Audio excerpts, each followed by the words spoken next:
Athletes are pushing the limits in every sport. Compared to the past, modern equipment and training techniques have allowed us to run faster, jump higher, swim farther, kick a ball harder, even play better chess. But for some reason, a lot of people seem to think that when it comes to natural bodybuilding, we are simply unable to surpass the heights of our legendary predecessors. I have spent a considerable amount of time trying to get people excited about natural bodybuilding. I've made over a dozen physique highlight videos showcasing bodybuilders who had impressive physiques without using steroids. Usually these guys are from the bronze or silver era of bodybuilding. My goal here is not just to prove to people that one can build a great physique naturally. I also want you guys to realize that we can do even better. That's right, I know this is a shocking take, but I just don't think that bodybuilders from 100 years ago somehow maxed out the natural human potential. Just because we're natural doesn't mean we need to settle for mediocre physiques. Yet for some reason, so many people have convinced themselves of exactly that. When I see old school bodybuilders, I can't help but get inspired. All I can think about is how basic their knowledge and access to equipment must have been. Anyone with a phone and a gym membership has access to more knowledge and equipment than any of these old school bodybuilders could have imagined. So why, tell me, why can we not achieve more than them today? Well, the most common argument I hear is that men naturally had higher testosterone back then. And seriously guys, you cannot imagine the amount of times I've had people comment this on my videos. Every time I look at my phone, there's a new comment on one of my videos complaining about low testosterone levels. I've even had comments claiming that a modern man needs TRT just to be on a level playing field with old school bodybuilders. Look, I've already made a whole video responding to this specific argument about low testosterone levels. So please go watch that if you're interested. I'll link it in the description. But to sum it up quickly here, there is no genetic difference between people today and people 100 years ago. Our DNA is exactly the same and we have the exact same potential. People did not naturally have higher testosterone. It's not like they were born high T and we are born low T. The difference is in the lifestyle. People back in the day were usually very active because almost everyone worked manual jobs. And they were in shape because they ate a reasonable amount of whole foods. Nowadays, your average person is obese, sits in a chair looking at a screen all day, and eats an absurd amount of junk food. It doesn't mean that we are suddenly at some genetic disadvantage. It just means that the average person nowadays has a shit lifestyle. And guess what? If you want to be a serious bodybuilder, you will need to fix your lifestyle, which in turn will fix your possibly low testosterone levels. I find it so ridiculous that someone will read a headline of some article talking about low testosterone levels and then think they have the perfect excuse for why they can't achieve a good physique. It's just pathetic, guys. The difference between old school bodybuilders and these whining pussies is not testosterone levels. The difference is that old school bodybuilders actually trained hard and did so consistently for a long time, whereas these guys don't even try.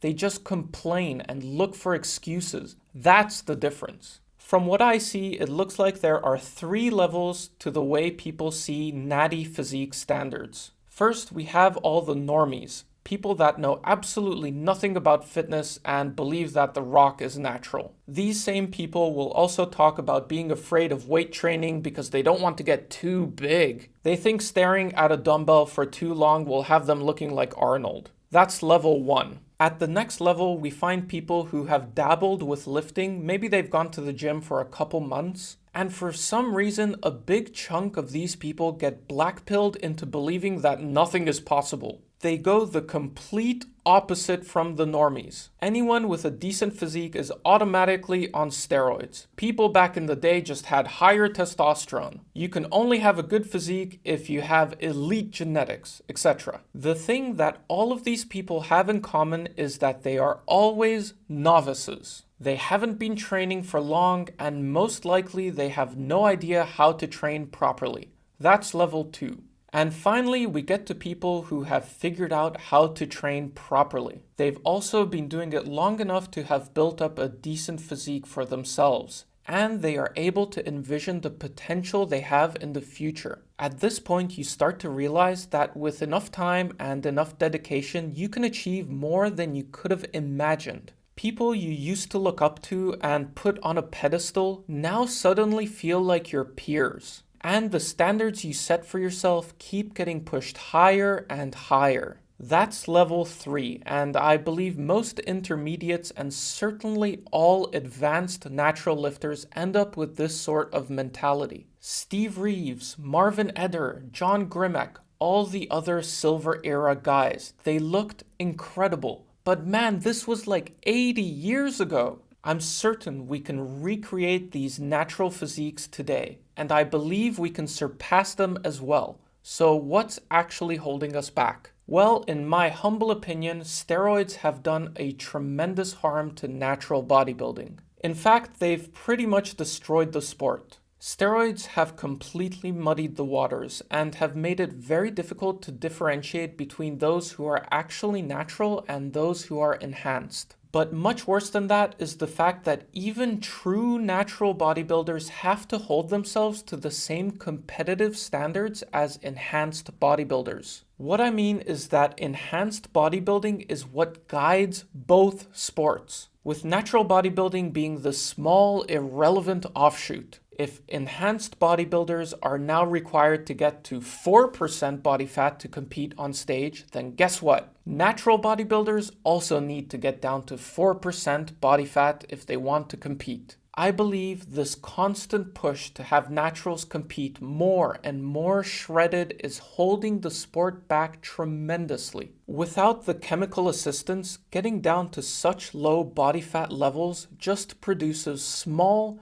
flat, and unimpressive looking physiques. These natural bodybuilders lose so much muscle on a competition prep that they can spend most of their off-season just trying to gain back the muscle that they lost. Now imagine trying to compete every year. How can you make significant improvements between shows if you need to get yourself to look like you just escaped from a gulag every time? So that's why I think competitive natural bodybuilding is broken. And if you want a chance to hang with or even surpass the silver era guys, you pretty much need to give up on competing entirely. Silver era bodybuilders were so impressive and so large because they weren't so lean. They didn't have shredded abs. Some of them barely even had abs, but they were big. These guys weighed almost 100 kilos, over 210 pounds. And I believe that's the standard we need to bring back to natural bodybuilding.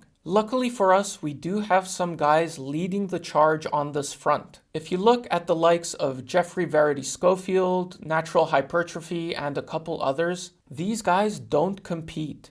They don't try to stay shredded, and they have actually built up physiques which are similar in size to silver era bodybuilders. They also have no intention of stopping anytime soon, so I don't see why they couldn't even surpass the silver era greats in the coming years. Unfortunately, we have very few of these examples. Natural bodybuilders that don't try to get shredded every year and consistently train hard for decades are extremely rare. Sadly, many end up giving in to PEDs as well. But I do believe the tide is changing, and I'm very hopeful that in the coming years we will see a new wave of natural bodybuilders that defy all expectations. As for myself, I'm really just getting started. I've only been bodybuilding for 1 year, but I'm extremely proud of the results I've had so far. I can only imagine what will come over the next 5 years or 10 years. Because you can bet your ass I'll still be here doing my thing. My hope is that you will not only follow along, but join me on this journey. Thank you for watching.